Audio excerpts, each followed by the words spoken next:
Welcome दोस्तों। आज की वीडियो में हम पढ़ने वाले हैं सेल्फ जॉइन के बारे में।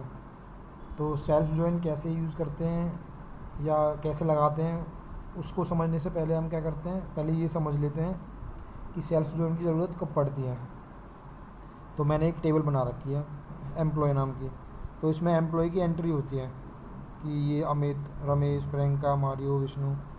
अब इसमें क्या है, एक रेफरेंस आईडी ले रखी है कि ये जो एम्प्लॉय है रमेश, किसके रेफरेंस से आया है, आईडी वन मतलब अमित के रेफरेंस आया है। जो प्रियंका आई है ये किसके रेफरेंस आई है, ये किसी के रेफरेंस से नहीं आई, ये डायरेक्ट आई है। उसके बाद ये मारियो, ये किसके रेफरेंस से आया है, ये 3, ये आया है प्रियंका के रेफरेंस से। उसके बाद है विष्णु, ये किसके रेफरेंस से आया है, ये 1, ये आया अमित के रेफरेंस से।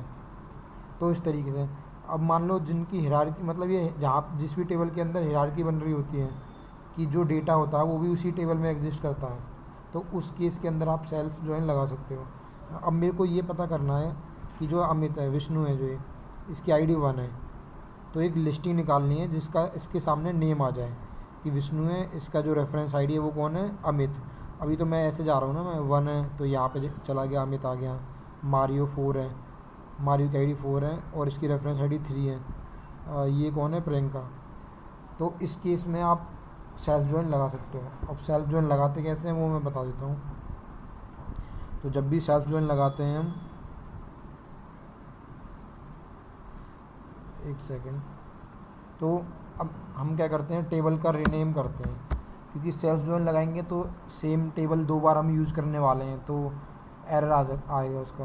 तो इसलिए हम एम्बिगियस एरर ना आए उस केस में हम रीनेम कर लेते हैं। ये EM1, उसके बाद हमने जॉइन लगाया किसके अंदर, एम्प्लॉय के अंदर ही,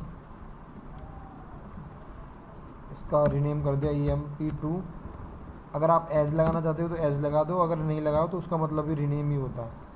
अगर एज नहीं लगाते हैं तो कोई फ़र्क नहीं पड़ेगा। अब ऑन किस बेसिस पे लगा रहे हो, तो ये लगाना हमें EMP2 डॉट, जो दूसरी टेबल की जो आईडी है वो इक्वल होगी हमारी जो पहली टेबल की रेफरेंस आईडी से। तो EMP1 डॉट REF_ID। ठीक है। अब मेरे को क्या करना है, जो पहला रिकॉर्ड है ये वाला अमित, ये सारा आना चाहिए, मतलब EMP1 का सारा आना चाहिए। लेकिन जो दूसरा जो हमने जॉइन लगाया है ये इसके अगेंस्ट में, तो उसका केवल हमें नेम उठाना है। तो EMP2 का नेम आना है, बस नेम। अब मैं जैसे इसको गो करूँगा तो ये आ गया। एक सेकेंड, अलग टेबल में खोल लेता हूँ इसको। तो आप ये देख सकते हो, रमेश का क्या था 1, अमित, तो रमेश के आगे ये आ गया अमित। मारियो को क्या था, प्रियंका। विष्णु को क्या था, अमित। अब ये तो आ गया सारा, मतलब जिनकी आईडी 0 है उनका रिकॉर्ड आया नहीं।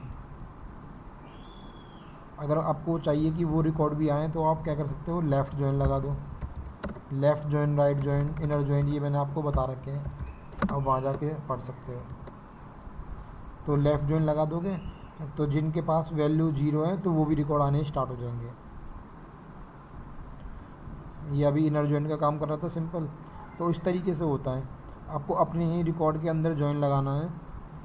तो सिंपल सा आप क्या कहते हैं, पहले सेलेक्ट एम्प्लॉय 1 से निकालना डेटा, एम्प्लॉय 2 का केवल नेम चाहिए फ्रॉम आपकी टेबल का नेम, एज उसका एलियास बना लो आप EMP1। उसके बाद फिर वापस उसके अंदर जॉइन लगा दो। आपको लेफ़्ट जॉइन लगाना, राइट जॉइन लगाना है, सिंपल इनर जॉइन लगाना है, वो आप लगा सकते हो। फिर आपकी टेबल का नाम एज, उसका रीनेम कर लो आप। ऑन किस बेसिस पे लगाना है, हमने लगाया था क्योंकि रेफरेंस जो आईडी है, जो पहले टेबल की जो रेफरेंस आईडी है ये वाली, इक्वल होगी दूसरी टेबल की आईडी के, मतलब ये इक्वल होगी इस वाली के 1 के। तो इस बेसिस पे हमने लगा दिया। आप कंडीशन लगाना चाहते हो, वेयर कुछ भी कंडीशन लगाना चाहते हो वो लगा सकते हो, 1 = 1 या जो भी, मतलब ये लगा दिया मैंने। ठीक है। तो इस तरीके से सेल्फ जॉइन यूज़ करते हैं, और सेल्फ जॉइन की ज़रूरत कहाँ पे पड़ती है ये हमने आपको बता दिया है। तो ठीक है दोस्तों, थैंक यू।